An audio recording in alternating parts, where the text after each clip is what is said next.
VRS channel. Voice of Voiceless.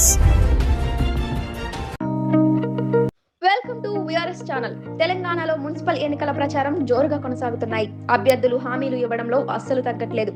అందులో భాగంగా సంగారెడ్డి జిల్లా సదాశివపేట మున్సిపాలిటీ 13వ వార్డు కౌన్సిలర్ అభ్యర్థి ఎర్ర విశాలి నాగరాజులతో VRS channel special interview. Welcome to VRS channel. నేను మీ విఆర్ఎస్. ప్రజెంట్ తెలంగాణలో మున్సిపాలిటీ ఎన్నికల ప్రచారం జోరు కొనసాగుతుంది. అందులో భాగంగా చివరి దశకు వచ్చింది. మనం ప్రస్తుతం సంగారెడ్డి జిల్లా సదాశివపేట మున్సిపాలిటీలో ఉన్నాము. 13వ వార్డు టీఆర్ఎస్ పార్టీ అభ్యర్థి ఎర్ర విశాలి నాగరాజు గారితో ఉన్నాము. అయితే వాళ్ళు ఈసారి మొదటిసారిగా కంటెస్ట్ చేయడం జరుగుతుంది 13వ వార్డులో. మరి ఈ రాజకీయాలకు ఎందుకు రావాలనుకున్నారో వాళ్ళ మాటలు చెప్పండి మేడం. ఫస్ట్ అంటే మాకు రాజకీయాలు కొత్త అని కాదండి, కొత్త అని కాదు. మా బావగారు BSP state president Y Shankar Goud.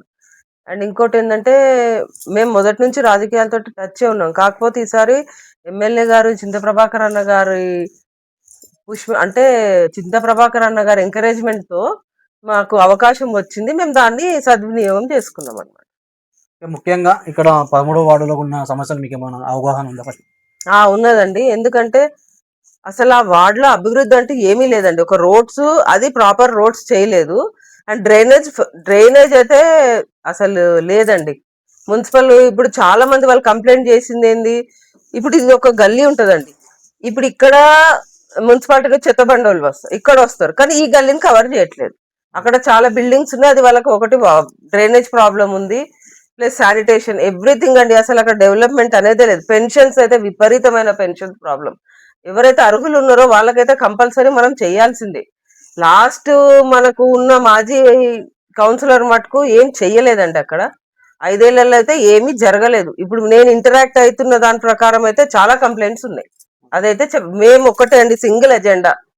ఇప్పుడు ఎవరికైతే ఇనిషియేటివ్ మేము తీసుకొని ఎవరికైతే కంపల్సరీ అవసరం ఉన్నది అనేది మేము చేసి చూపిస్తాము. ఇంకోటి ఏంటంటే 24/7 అవైలబుల్ ఉంటాం.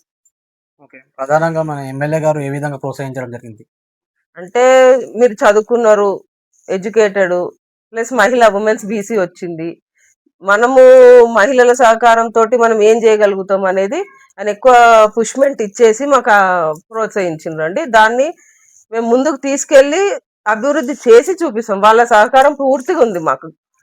అది ఇంకా ప్రధానంగా సమస్యలు మీరు చెప్పలేరా? అంటే మీరు గెలిచిన తర్వాత ఎటువంటి సమస్యలు ఇక్కడ తీరుస్తారండి?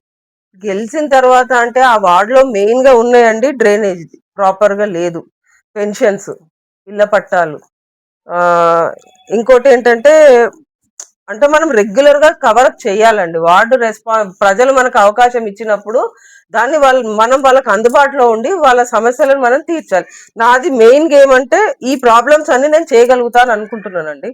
ఏదున్నా కూడా నేను చేయగలుగుతా.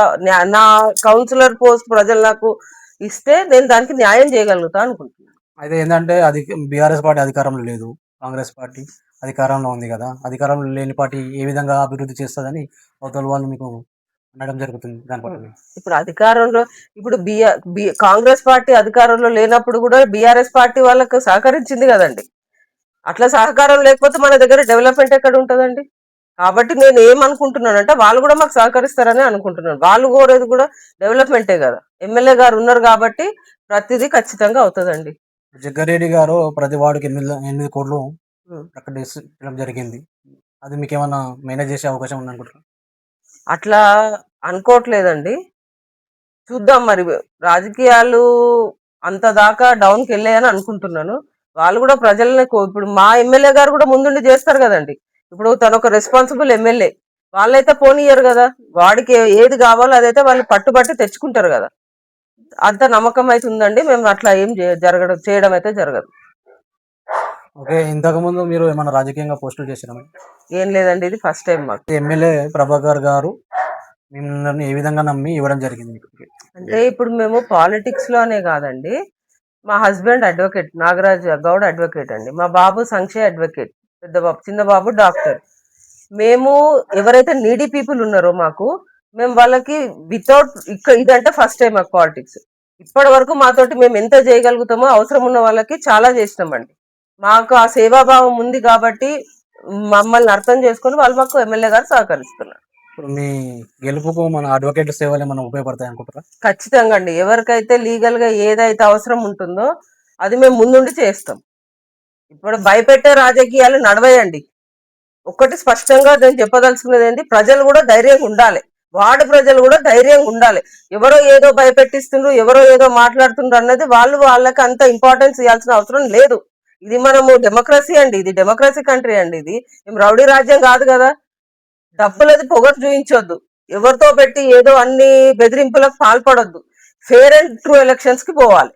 అది నేను వార్డు ప్రజలకు కూడా ఒకటే చెప్తున్నానండి.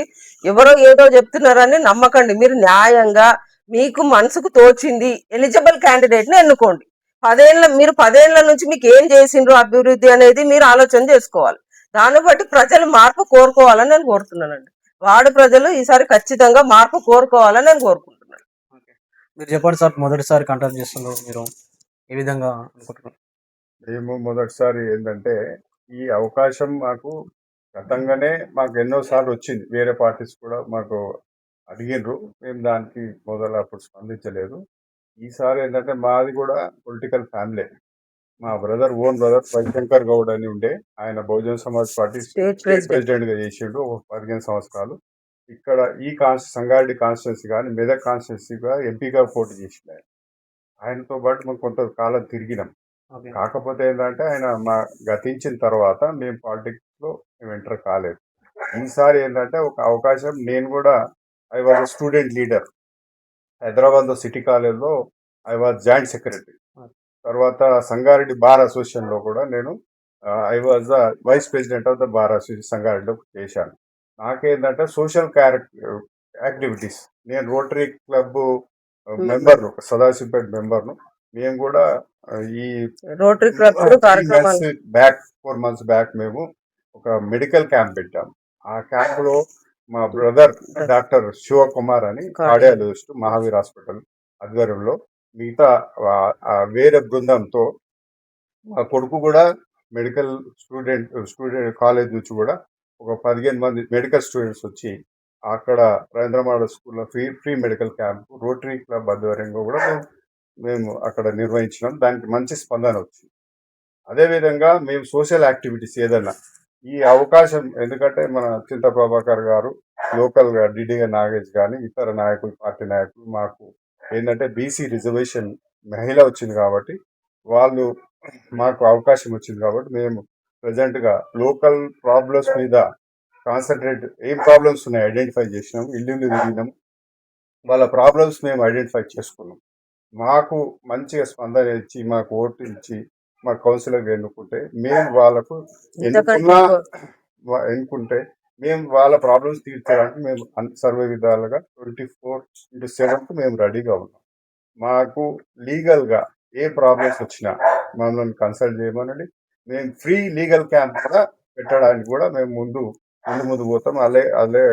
అలాగే మెడికల్కు సంబంధించింది ఇప్పుడు ఇక్కడ సదాశివపేట ఏరియాలో ఒకట ఏవైనా మెడికల్ హార్ట్ సంబంధించిన వ్యక్తులకు మేము ఇంతకుముందు కూడా పంపినాం. ఇప్పుడు కూడా ఏదైనా అవకాశం ఉంటే మేము డెఫినెట్ మా బ్రదర్కి రిఫర్ చేస్తాం.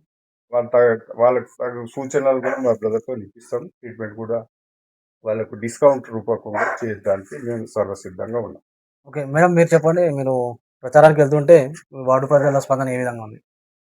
బాగుందండి, బాగుంది.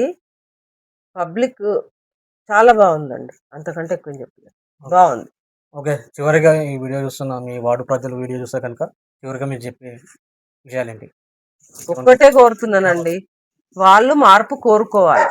వాళ్ళు ఏ ప్రాబ్లమ్స్ అయితే వాళ్ళు చెప్పినరో అది 100కి 200% అయితే మేము చేయగలుగుతాము అనే కాన్ఫిడెన్స్ అయితే మాకు ఉందండి.